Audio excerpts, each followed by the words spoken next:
Hi, this is Sally, and welcome to Reclaiming Pride, LGBT plus survivors of narcissistic abuse. Before we start, there is a trigger warning. The episodes of this podcast may at times refer to domestic violence, emotional, financial, and sexual abuse. To begin, I'd like us to start with a one-word feelings check. As always, what is one word for how you are feeling in this moment?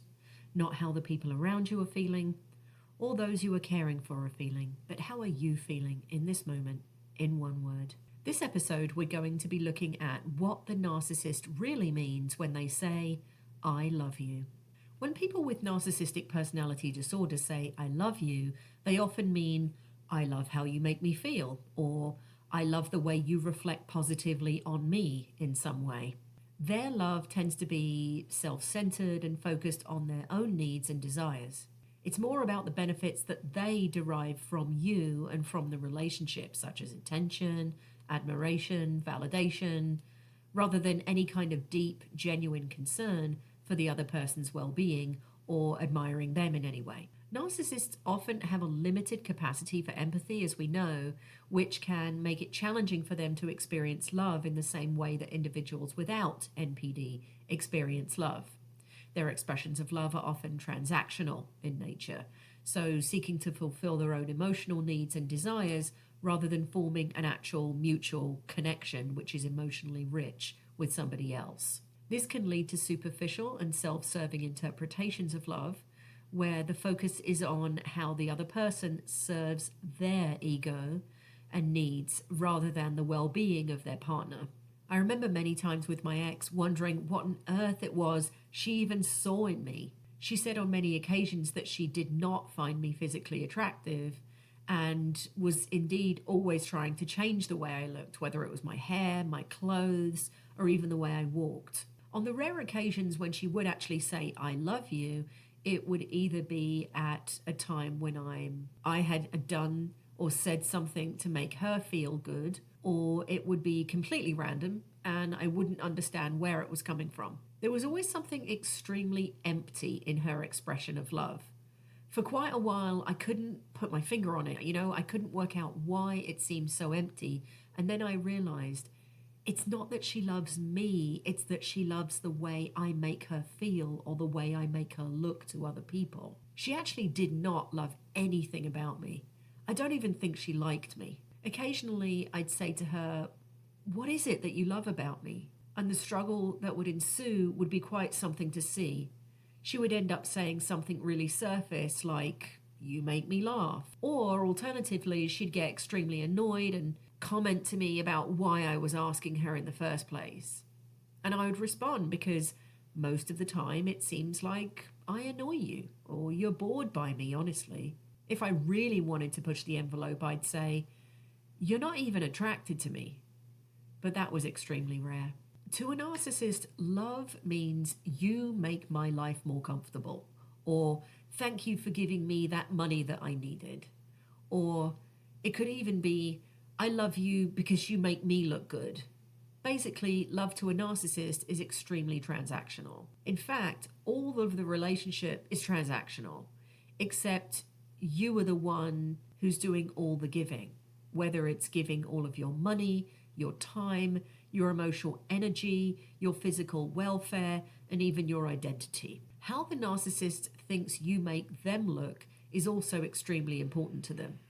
If you're someone who's conventionally attractive, they'll love that because it'll make them look good to outsiders and at events and so on. As I said, I don't think my ex was even attracted to me, so when she had work events, etc., she would rarely invite me. She wouldn't hold my hand in public. She wouldn't show public affection. If she ever did, it was extremely rare. Now, I do know and understand that showing affection in public as an LGBT plus person can sometimes be difficult. It can be scary. You can be abused for this by complete strangers. I understand, therefore, that some people are somewhat hesitant about showing public affection to their loved one if they are LGBT plus. I do know that. But listeners, this wasn't that. She literally didn't want to show any affection towards me, even in the house. And if I showed any kind of affection towards her, for example, trying to hold her hand, she would often bat me away or get very annoyed. She would question why I wanted to be affectionate with her during the day and why couldn't we just keep it to the bedroom, for example. Or why did I want to be affectionate with her in public? Why did I feel the need to do that? Was it some kind of inadequacy that I had that I wanted to show her affection in public? And at the same time, she would berate me for having intimacy issues, another projection, clearly. So basically, when a narcissist says, I love you, what they really mean is, I love that you love me, but don't get too close. What they also might mean is, I love that you do everything to keep this relationship going, even though I punish you and say that you don't do a thing. In fact, I really don't have to do very much at all because you keep chasing me around, and I love it. That's really what's underlying I love you. The fact is that the narcissists we've been close to don't just have a hard time loving us, they also frequently cause us to feel miserable, neglected in the extreme. We can feel used, exploited, betrayed, and abandoned. And to put the cherry on top of the cake, we often feel intensely hated by the person we love.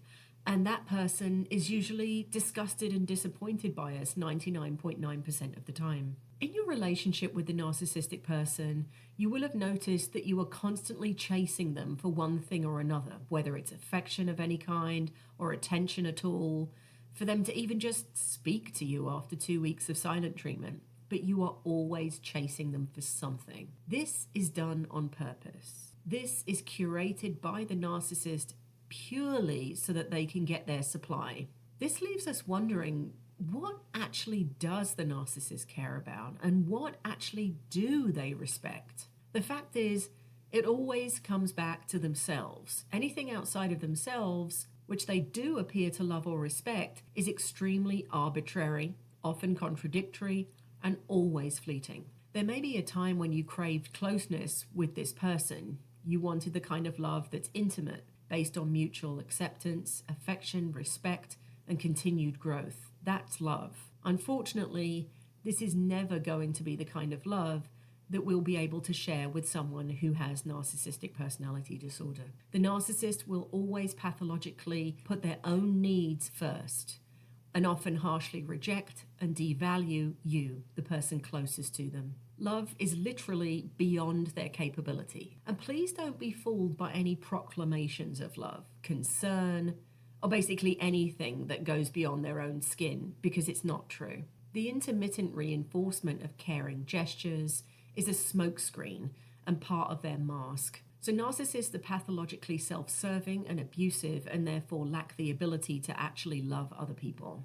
As we've seen before in earlier episodes, narcissists often seek out those and target those who are empathic, they may have had trauma in their past, and currently struggle with boundaries. Many times, vulnerable people can get lulled into a narcissistic relationship simply because we want to be wanted. Layer on top of that being LGBT+, and if you were abandoned, punished, or abused for being who you are by a family who is supposed to love you, that can leave you even more vulnerable to wanting to be wanted. In our desire to be wanted, it's very easy to make excuses for, ignore, or not even see red flags at the beginning of a relationship with a narcissist. Looking back, you might ask yourself, did this person have empathy, compassion? Were they ever genuine? It's highly likely that hindsight will be 20/20 and your answer will be no. I think that one of the most difficult things that I had to come to terms with was that after years and years and years of trying, I had to come to terms with the fact that she would never change. Regardless of all of the moments that we'd had, the wonderful times that were very fleeting, but they were nonetheless wonderful. But the undercurrent to everything and ruining and bashing in everything would be that she will never change. In fact, this is something that it's central to remember about people with NPD. Some people say that there is evidence to suggest that narcissistic people can change. Perhaps a massive life event or something like that may prompt a temporary shift in the way in which they see the world and therefore treat other people. You can also see some online personalities who claim to have narcissistic personality disorder and are now being helpful. Just watch closely and you will see that they're actually still getting their narcissistic supply by telling people what to do, by drawing attention to themselves, and also by acting like they have the secret that will help set you free. It really still is just narcissistic supply, and it's just fishing in a different way. NPD is, in essence, an abusive disorder that rarely, if ever, can change fundamentally. Any kind of change in a narcissist's personality is temporary. When they are trying to hoover you back and tell you that they quote unquote love you, this will spring straight back to its original shape as soon as they have you again in their control, like a rubber band. So let's look at what the narcissist gets out of telling you, I love you. As we've seen, when someone with NPD says, I love you, it can be complex and may not carry the same emotional depth and meaning as it does for individuals without the disorder. NPD is characterized, as we know, by a pattern of self-centeredness, a lack of empathy, and a constant need for admiration and validation. Here's what they usually might mean when someone with NPD says, I love you. First, it's seeking validation. So people with NPD often crave validation and admiration from others. Saying, I love you may be a way to elicit a positive response or maintain their self-esteem. It's a means of ensuring they continue to receive the attention and admiration they desire. So in other words, if they see you slipping, they might throw that in there, I love you, because they know that that will draw you back in. The next is manipulation. So narcissists may use declarations of love as a tool to manipulate others. They can be charming and affectionate when they believe it will serve their interests or help them get what they want. It can be a way to keep someone close and under control. Then there's shifting blame. So in some cases, a narcissist might use the phrase, I love you, as a way to deflect responsibility for their actions or behaviors. By saying they love someone, they might attempt to downplay or excuse harmful behavior. So it's a form of apology without actually saying that they're sorry, which is something that you'll rarely, if ever, hear a narcissist say. Next, superficial love. So while a person with NPD may experience affection and attachment, their love can often be shallow and self-focused. They may love the way someone makes them feel or how that person reflects positively on them rather than truly caring about the other person's well-being. Then there's the classic lack of empathy. Empathy, which is a fundamental component of genuine love, is often lacking in individuals with NPD.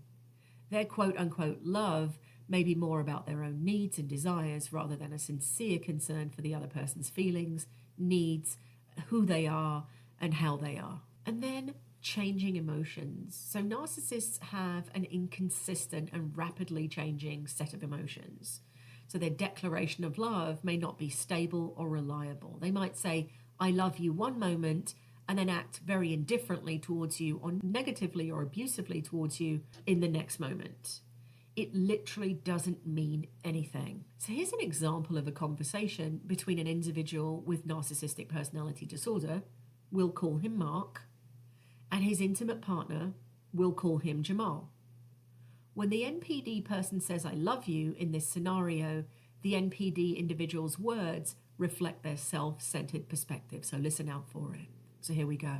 So here's the NPD individual, Mark. You know, I've been thinking a lot about us lately. And then Jamal. Oh, really? What's on your mind? Mark. Well, I just want you to know that I love you so much. You make me feel amazing. Jamal. Well, that's sweet, Mark. I love you too. It's always nice to hear that. Mark. I mean, you bring so much happiness into my life. I love how you admire me and how you always make me look good. It's like you were made for me. Jamal pauses a bit and looks a bit uncertain. Oh, I appreciate that, but, you know, I'd love to hear more about how you feel about me, not just what I bring to your life. Mark, slightly taken aback.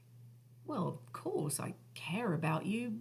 Isn't it obvious? You're with me because I'm extraordinary and I love that you recognize that. Jamal nods, feeling unsatisfied. I understand what you mean. It's just that sometimes I wish we could connect on a deeper level, where our love is about us, not just how we reflect on each other. So as you heard, in this conversation, Mark's statement of I love you primarily involves around how Jamal makes him feel and how he enhances Mark's self-esteem. Mark's focus is on how his own needs and desires are being fulfilled. It showcases a self-centered perspective, which is a very common trait in individuals with NPD. Jamal expresses a desire for a more meaningful and mutual connection and probably wonders what on earth Mark actually loves about him. This highlights the challenges that can arise in relationships with these people. Now, I know that was a bit of an idealistic conversation and in some ways not that realistic. However, what I did there was I just wanted to simply show the interplay. So what you're really dealing with, no matter what is actually said and how it's said, is a person who really and truly just is looking in the mirror, like Narcissus. They want to see what you love about them, but they can't even see you. They can only see themselves. They're the only one in the mirror. So in this episode, we've delved into the complex world of narcissists and their often shallow expressions of love. We've seen when a narcissist says, I love you, it can be more about control and manipulation than anywhere near genuine affection. They have a limited capacity for empathy, if any at all, and they will never truly understand the depth and authenticity of real love. So as I wrap this part up, it's essential to recognize the importance of self-care. Listeners' boundaries and seeking support when dealing with a narcissistic individual is essential. Understanding the nuances of their behavior can empower us to protect our emotional well-being and navigate the challenging relationships with greater insight. So I hope this might have helped to validate some of the feelings you've dealt with in your relationship with the narcissist in your life. Now we're going to take a short break and I'll be back with a listener question after this. See you in a moment.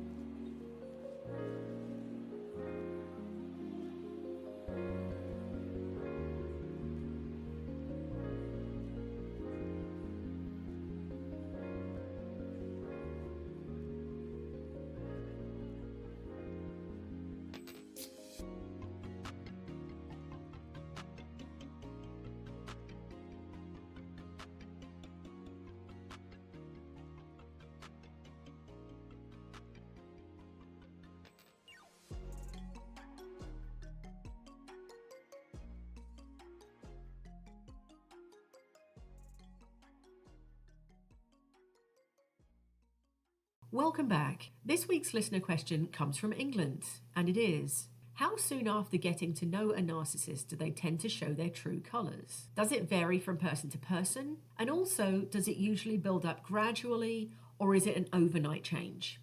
So thank you for this question, listener in England, and here's my best answer for you. So the timing of when a narcissist might start showing their true colours in any relationship can vary widely, really, depending on the individual and the specific circumstances. So it's important to note that not all individuals with narcissistic traits will display those behaviors or patterns straight away. They don't do this in every relationship, and they don't necessarily at the start follow a predictable timeline. I remember from the get-go with my ex, for example, there was some strange behaviors, the talking about herself constantly that I'd never experienced before. This odd hint of boredom with the world that just seemed pervasive in her. The judgmental attitude, the control. These were all really pretty obvious to me pretty much straight away. However, I was prepared to ignore them, as we said earlier on, because I wanted to be wanted and I was very attracted to her. I gave her a pass because, hey, I was getting to know her. There was also always the feeling that she was withholding something. Like you'd say a whole lot about yourself, but then she'd look down her nose at you and go, and not really offer anything in return, or at least nothing of any depth. That said, once the cycle does begin, there are some patterns that you will see constantly. So at the start of most narcissistic relationships, there's the so-called love bombing phase. So during this period, they can be extremely charming, they can be attentive, they seem like the perfect partner. So this phase can last from a few weeks to several months, actually. Then there's the devaluation phase. After the initial charm, the narcissist may gradually start revealing their true nature. They may become more critical, demanding, or manipulative. This phase can begin anywhere from a few months into the relationship to a year or more. Then there's the discard phase. Eventually, if the relationship continues, a narcissist might enter the discard phase, where they may become increasingly distant or even end the relationship abruptly and callously.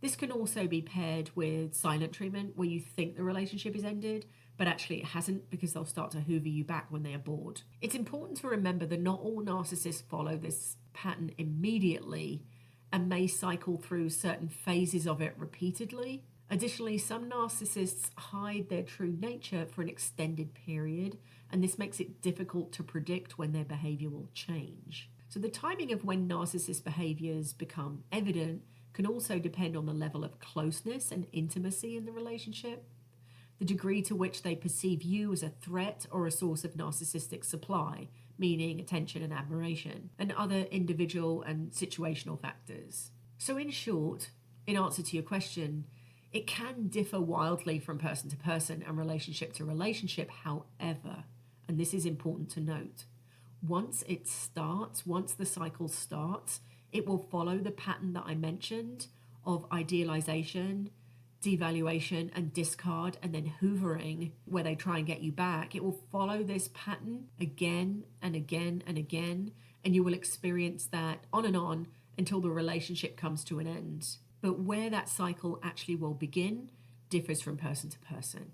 So I hope that helped to answer your question, and thank you for sending it. If you have a question you'd like me to tackle on the podcast, please add it in the comments on the Instagram page or the Facebook page for the podcast, or you could even leave it in the comments to a video on the YouTube channel for this podcast as well. Please note, this podcast is not intended to replace professional therapy or counselling. It serves as a supplementary resource for support and encouragement. Listeners, you are encouraged to seek professional help if needed. I did, and it works for me every day. Stay tuned, and I look forward to healing with you again next time. Bye-bye.